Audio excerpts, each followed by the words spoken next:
Hello दोस्तों, स्वागत है हमारे YouTube चैनल बिकम टॉपर पर। और हम लोग पढ़ रहे थे अपनी फिजिक्स की क्लास में यूनिट 3 विद्युत धारा यानी कि इलेक्ट्रिक करंट के बारे में। तो कल की क्लास में हम लोगों ने पढ़ा था जो हमारे टॉपिक थे विशिष्ट प्रतिरोध और उससे रिलेटेड जो अन्य टॉपिक्स थे। तो कई सारे टॉपिक्स, गतिशीलता है, इन सभी के बारे में हमने कल की क्लास में पढ़ा था और उसकी PDF भी आपको टेलीग्राम चैनल पर मिल गई होगी।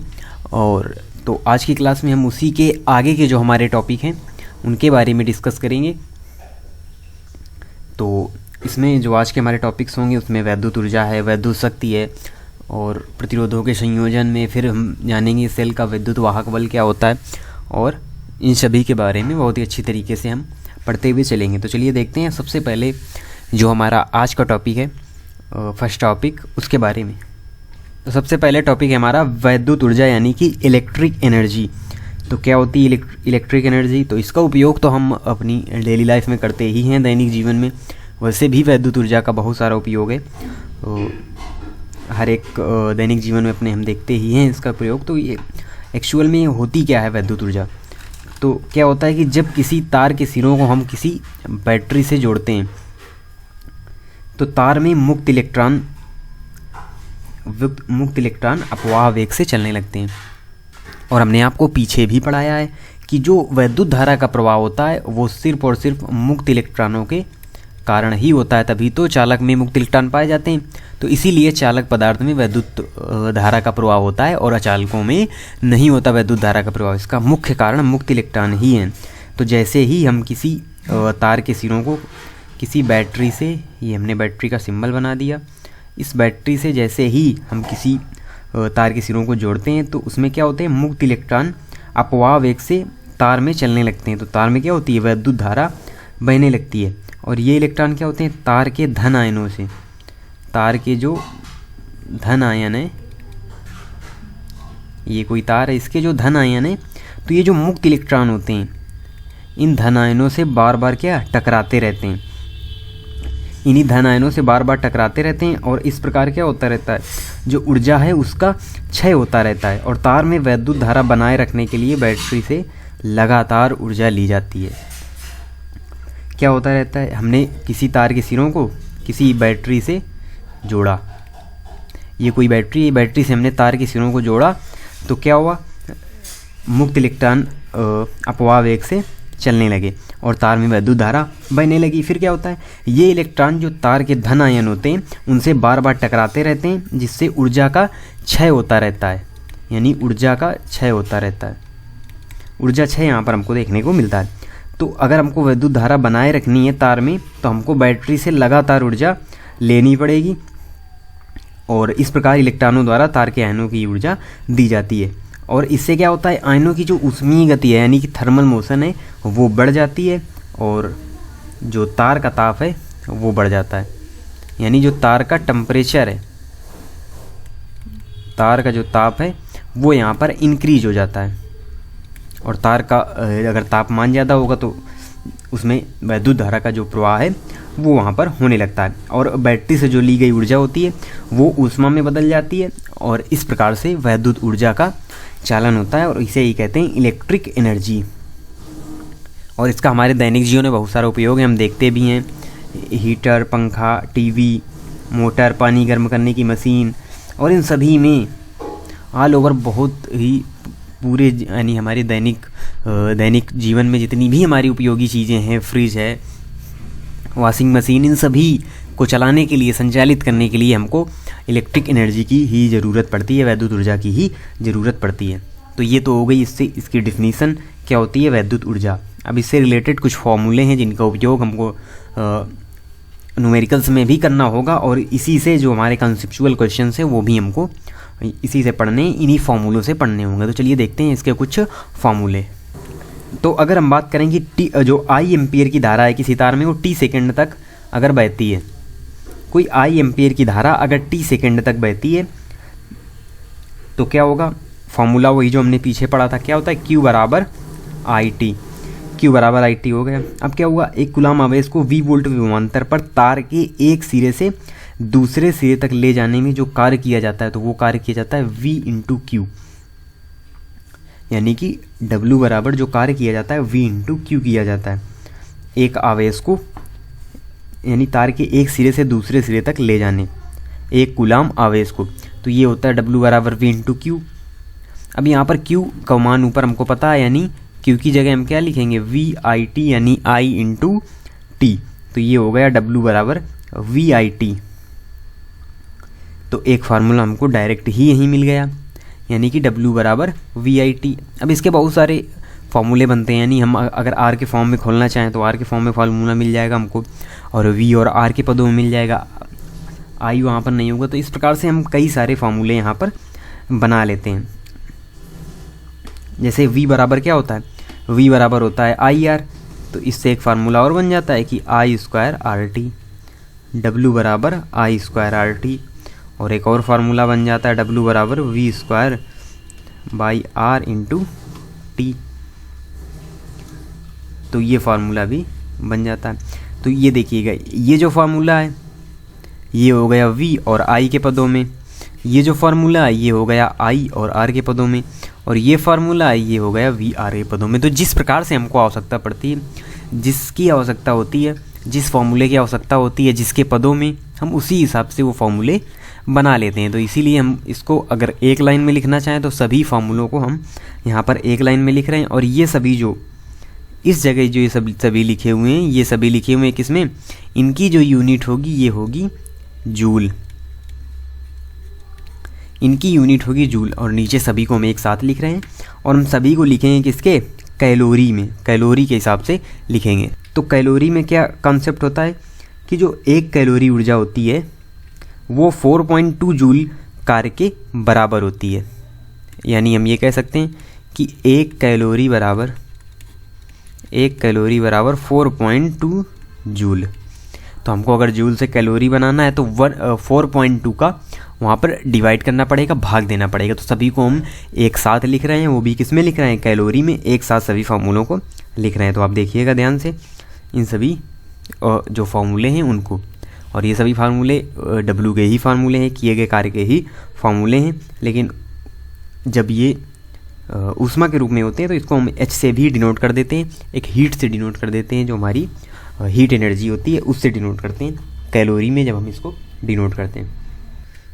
तो अब हमारा फार्मूला होगा H बराबर W अपॉन 4.2, और W की जगह सभी फार्मूले वो वाले हम लिख देंगे और सभी में 4.2 का हम भाग देंगे। ये हुआ I स्क्वायर RT अपॉन 4.2, और ये हुआ V square upon R into 4.2, V square T ऊपर हो गया।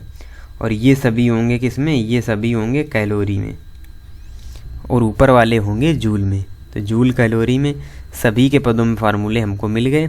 अब जिस प्रकार से हमको चाहिए होगा, जिसकी नीड होगी, हम उसी हिसाब से उस फार्मूले को यहाँ पर पिक कर लेंगे, उठा लेंगे। ठीक है, तो ये फार्मूले होते हैं किसके, वैद्युत ऊर्जा के, इलेक्ट्रिकल एनर्जी के। इसको W से भी व्यक्त करते हैं। तब ये होती है जूल के फॉर्म में, जो हमने ऊपर बताया आपको। अगर इसको कैलोरी से डिनोट करना है तो हम H बराबर लेकर इसको कैलोरी में डिनोट कर देते हैं। अब आगे टॉपिक है हमारा वैद्युत शक्ति क्या होती है, इलेक्ट्रिक पावर। अभी हमने पढ़ा वैद्युत ऊर्जा के बारे में, इलेक्ट्रिक एनर्जी के बारे में। अब हम पढ़ेंगे इलेक्ट्रिक पावर के बारे में। तो इसमें केवल थोड़ा सा डिफरेंस होता है। थोड़ा सा डिफरेंस ये होता है कि वहाँ पर हमको T मिलता है, यहाँ पर T नहीं होता। क्यों नहीं होता, क्योंकि T का हम डिवाइड कर देते हैं, क्योंकि यहाँ पर हम वैद्युत शक्ति में निकालते हैं, उसकी दर निकालते हैं कि उसकी पावर कितनी है। ऊपर हम देखते हैं किया गया कार्य यानी कि ऊर्जा कितनी है, यहाँ पर हम देखते हैं कि उसकी पावर कितनी है, कितनी वैद्युत शक्ति है उसमें। तो इसलिए T का डिवाइड किया जाता है। तो T सभी फार्मूले से हट जाता है, बस सभी फार्मूले सेम होते हैं। पहले उसकी एक डिफिनीसन हम वो देख लेते हैं। तो किसी वैद्युत परिपथ में ऊर्जा के क्षय होने की दर को शक्ति कहते हैं। तो शक्ति किसे कहते हैं, कोई ऊर्जा है यानी W है, उसके क्षय होने की दर, दर का मतलब वो समय यानी अपान T। तो इसी से बन जाता है फॉर्मूला, इसे व्यक्त करते हैं P से, शक्ति को डिनोट करते हैं P से। तो P बराबर होता है W अपान T, यानी यहाँ पर केवल T का डिवाइड किया जाता है और ये यहाँ पर आ जाती है। और इसका मात्रक, तो मात्रक होता है शक्ति का मात्रक होता है वाट। आपने सुना भी होगा इतने वाट का बल्ब है, तो ये वही वाट है, यानी उसकी पावर होती है। एक वाट किसके, यानी इसको जूल वाट या जूल पर सेकंड भी कहते हैं, या जूल प्रति सेकंड से भी डिनोट करते हैं। जो W का मात्रक होगा जूल होता है और T का मात्रक सेकंड, तो जूल प्रति सेकंड या वाट, लेकिन वाट ज़्यादा प्रचलित है और यही इसमें फेमस है। अब क्या करेंगे, अब इस फार्मूले का हम व्यापक रूप बनाएंगे और एक साथ सभी फार्मूलों को हम यहाँ पर लिखेंगे। और लिखेंगे कैसे, क्योंकि अब हम बार बार वो नहीं कर रहे हैं, क्योंकि जो सभी W वाले फार्मूले हैं जो हमने ऊपर पढ़े उनमें क्या करना है, केवल T का डिवाइड कर देना है। यानी ऊपर वाले जो फार्मूले हमने पढ़े हैं उनमें सभी से T को हटा देना है, वही फार्मूले सेम टू सेम बन जाएंगे। किसके, P के फार्मूले बन जाएंगे, पावर के फार्मूले बन जाएंगे, शक्ति के फार्मूले बन जाएंगे। तो ठीक है, देखते हैं सबसे पहले एक साथ सभी फार्मूले, और ये सभी होंगे वाट में। तो हम लिखते हैं यहाँ पर P बराबर VI, W बराबर VIT होता है ना, तो P बराबर VI बराबर I स्क्वायर R बराबर V स्क्वायर अपन R। तो एक साथ सभी फार्मूले हमने यहाँ पर लिख लिए और ये सभी होंगे किस में, वाट में। तो ये फार्मूले जिस प्रकार से हमको चाहिए, अगर हमको विभवांतर दिया है, धारा दी है, शक्ति पूछी गई है तो P बराबर VI लगा देंगे। हमको धारा दी गई है, प्रतिरोध दिया गया है, तब हमसे शक्ति पूछी गई है तो P बराबर I स्क्वायर R लगा देंगे। अगर V दिया R दिया तो P बराबर V स्क्वायर अपन R लगा देंगे। इस प्रकार से फार्मूले का हमको यूज करना है। अब इन्हीं फार्मूलों से इसकी जो शक्ति की निर्भरता है, यानी कुछ हम कंसेप्चुअल क्वेश्चन है उनका अब हम आंसर देंगे। वन लाइनर क्वेश्चन होते हैं, अति लघु उत्तरीय होते हैं, तो उनका आंसर देखेंगे हम इस P के माध्यम से। अब सबसे पहले देख लेते हैं कि जो एक बल्ब में लिखा होता है जैसे 40 वाट 220 वोल्ट, ये लिखा होता है किसी बल्ब में, तो इसका क्या मतलब होता है, तो इसका ये अर्थ होता है कि 220 वोल्ट पर 40 वाट की शक्ति का क्षय होता है। 220 वोल्ट पर यानी 220 विभवांतर पर 40 वाट की शक्ति का क्षय होता है, इसका ये मतलब होता है। यानी कि 1 सेकंड में 40 जूल वैद्युत ऊर्जा ऊष्मा तथा प्रकाश में बदल जाएगी, इसका ये यहाँ पर मतलब होता है। तो एक क्वेश्चन इसमें ये भी उठता है कि अगर अधिक शक्ति का बल्ब होगा तो मतलब किसमें अधिक धारा प्रवाहित होगी, अधिक शक्ति के बल्ब में या कम शक्ति के बल्ब में। तो सीधा सा ये जो हमारा फार्मूला होता है P बराबर VI से, तो V तो सेम रहेगा, इसी से बनता है P अनुपाती I। यानी जिसकी शक्ति ज़्यादा होगी, जैसे दो बल्ब हैं, एक 40 वाट है एक 60 वाट है, तो जो 40 वाट का बल्ब है इसमें कम धारा होगी, किसकी अपेक्षा में, जो 60 वाट का बल्ब है इसमें अधिक धारा होगी। तो इसका क्या मतलब हुआ कि अधिक शक्ति का बल्ब अधिक प्रबल धारा बहेगी, अधिक शक्ति के बल्ब में अधिक प्रबल धारा बहेगी, यानी कि उसमें धारा का मान बहुत ही अधिक होगा, क्योंकि P अनुपाती होता है I के। तो एक हमको ये क्वेश्चन यहाँ से तैयार होता है, और उसके तंतु का प्रतिरोध उतना ही कम होता है,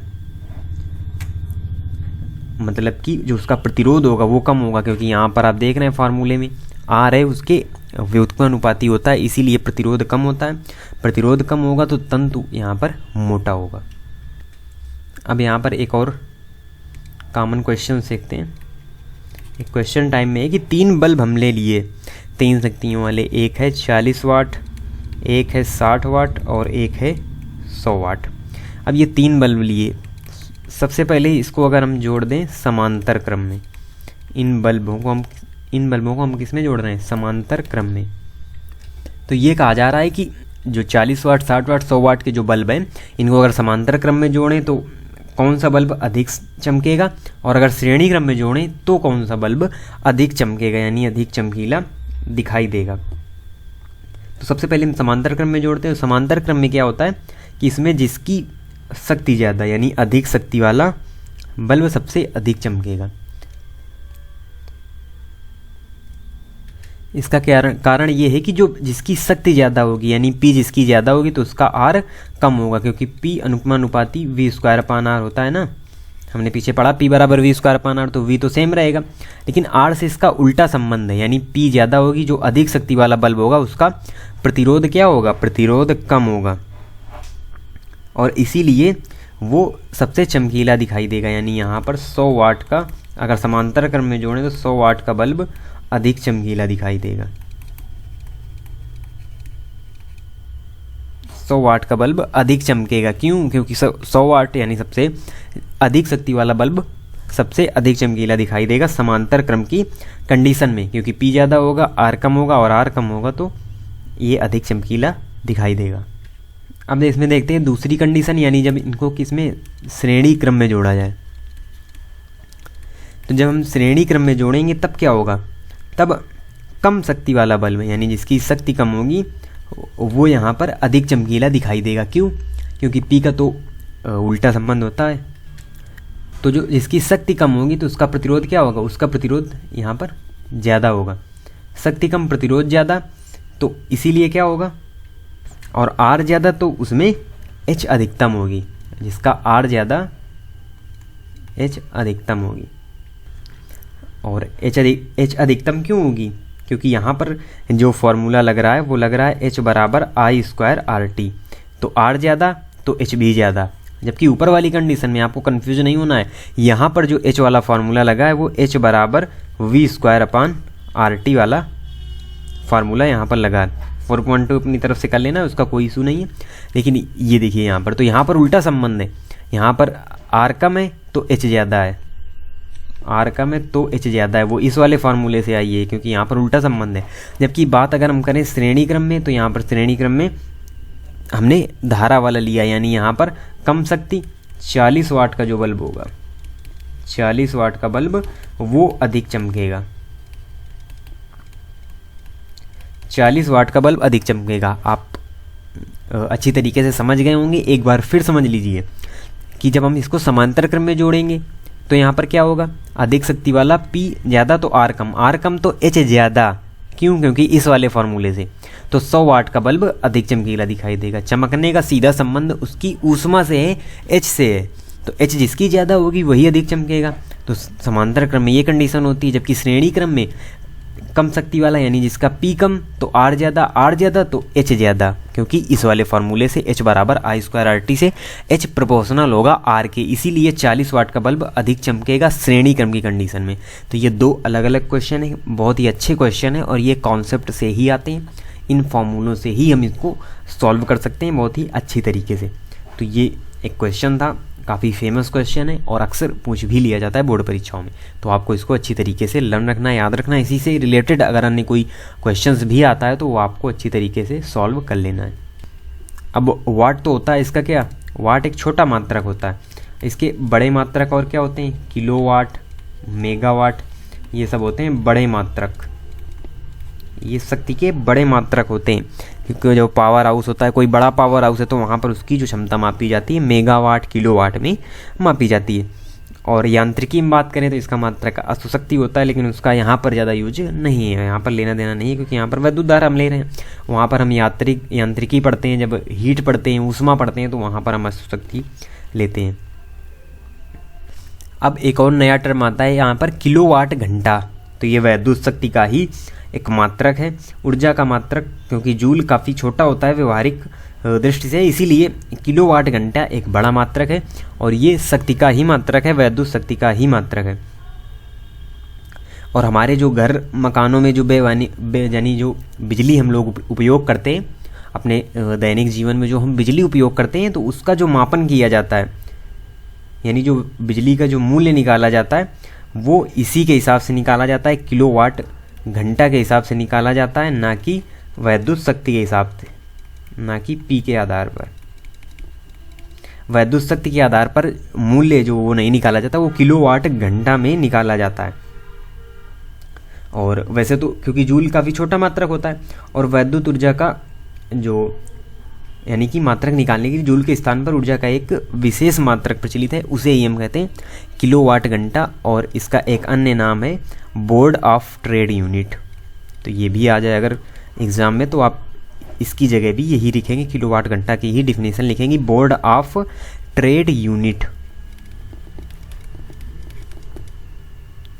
बोर्ड ऑफ ट्रेड यूनिट, या शॉर्ट फॉर्म में इसे ही कहते हैं BTU। तो यही किलोवाट घंटा ही होता है। तो आप क्या लिखेंगे कि हमारे जो दैनिक जीवन में, सामान्य जीवन में जो बे बिजली का मूल्य है वो विद्युत ऊर्जा के आधार पर निकाला जाता है, ना कि विद्युत शक्ति के आधार पर।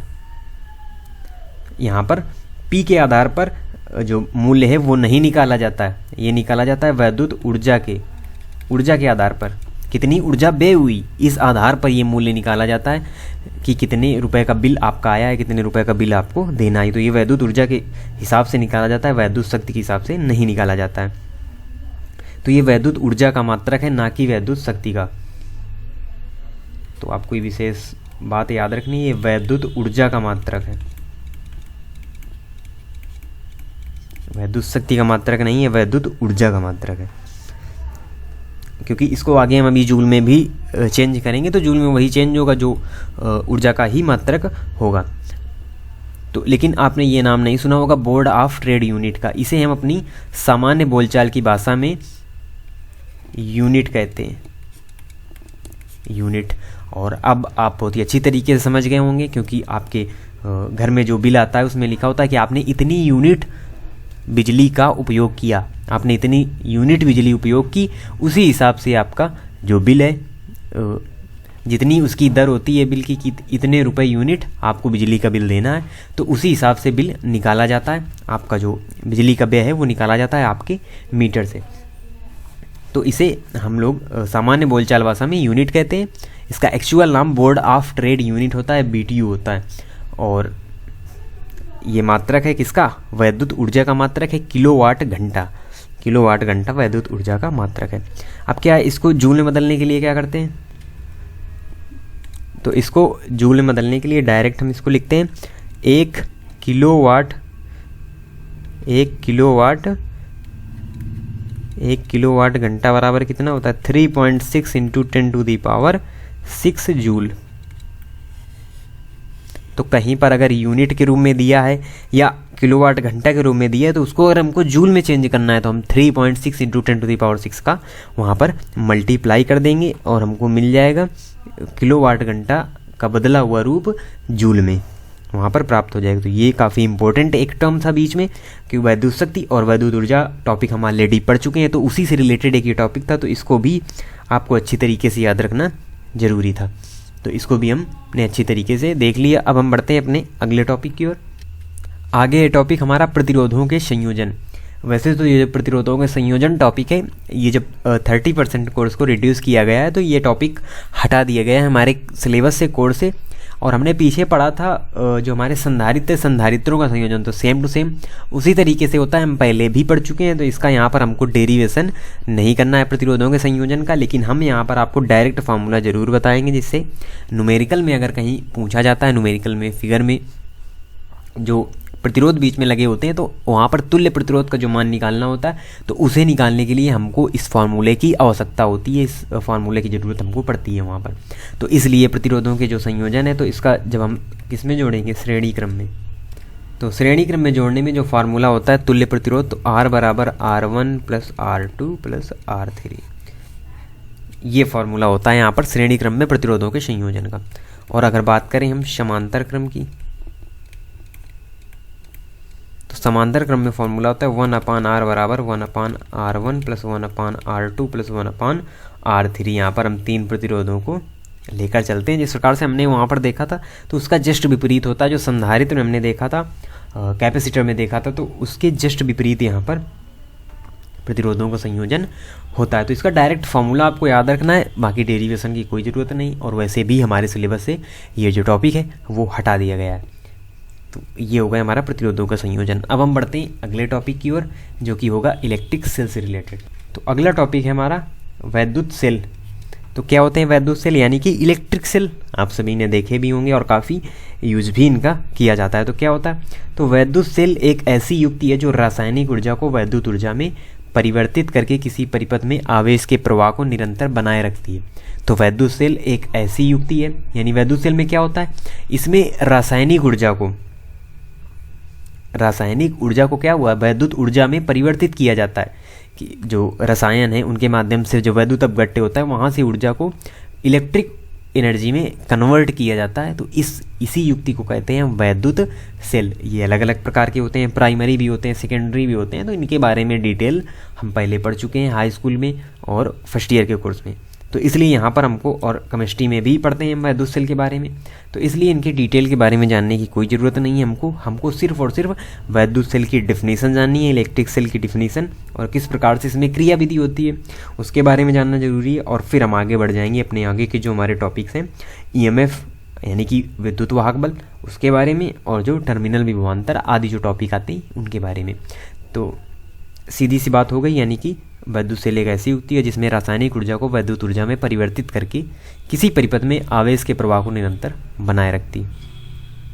अब इसमें होता क्या है, तो होता ये है कि यहाँ पर विभिन्न धातुओं की दो क्या होती हैं, छड़ें होती हैं जो एक द्रव में डूबी रहती हैं। तो ये हमने बनाया एक, और इसमें हमने भरा क्या, द्रव्य, एक द्रव भरा, और इस द्रव को क्या कहा जाएगा, इसे कहा जाएगा वैद्युत अपघट्य, वैद्युत अपघट्य। और वैद्युत अपघट्य क्या होते हैं, जैसे NaCl का विलयन है, यानी जिसमें थोड़ा सा ऐसी विलयन भरा जाता है उसमें जो कि वैद्युत अपघट्य का कार्य करे, जो इलेक्ट्रिक एनर्जी है उसको प्रोड्यूस करने में वहाँ पर मदद करे। तो इस प्रकार का वैद्युत अपघट्य यहाँ पर भरा जाता है। तो इसमें दो छड़ें होती हैं विभिन्न धातुओं की, अलग अलग धातुओं की भी हम ले सकते हैं यहाँ पर, एक ये छड़ हो गई और एक ये छड़ हो गई। और ये दोनों छड़ें क्या होती हैं, द्रव में डूबी रहती हैं। और इस द्रव में यह गुण होता है कि प्लेटों को इसमें डुबाने पर क्या होता है, एक प्लेट हो जाती है धनावेशित और एक प्लेट हो जाती, तो एक प्लेट में आ गया धनावेश और एक प्लेट में आ गया ऋणावेश। अब क्या हुआ कि अब जब दोनों प्लेटों को किसी तार से हम जोड़ देंगे तो क्या होगा, तार में आवेश प्रवाहित होने लगेगा। सेल के भीतर जो वैद्युत अपघट्य होता है उसमें एक ऐसी रासायनिक क्रिया होती है, इससे हम जोड़ देंगे इधर से इधर, इधर से इधर, इस प्रकार से। तो ये तार में क्या होगा, वैद्युत धारा का प्रवाह होने लगेगा, वैद्युत धारा प्रवाहित होने लगेगी। और इस प्रकार से जो वैद्युत सेल है रासायनिक ऊर्जा को वैद्युत ऊर्जा में बदल देता है। तो ये वैद्युत सेल की डिफिनीशन थी। इसके बाद इसके आगे के जो टॉपिक हैं वो हम लोग देखेंगे अगली क्लास में। तब तक आप इस क्लास को अच्छी तरीके से तैयार कीजिएगा। इसकी PDF है आपको टेलीग्राम चैनल पर मिल जाएगी, तो वहाँ से आप इस लेक्चर को पहले समझ के अच्छी तरीके से, यूट्यूब से आप टेलीग्राम चैनल में जाकर वहाँ से PDF को पढ़ सकते हैं, जिससे आपका जो रिवीजन है वो बहुत ही अच्छी तरीके से हो जाए। और इसके के आगे के जो बचे हुए टॉपिक हैं वो हम देखेंगे अगली क्लास में, और मिलते हैं आपसे अगली क्लास में नए टॉपिक के साथ। और तब तक के लिए धन्यवाद।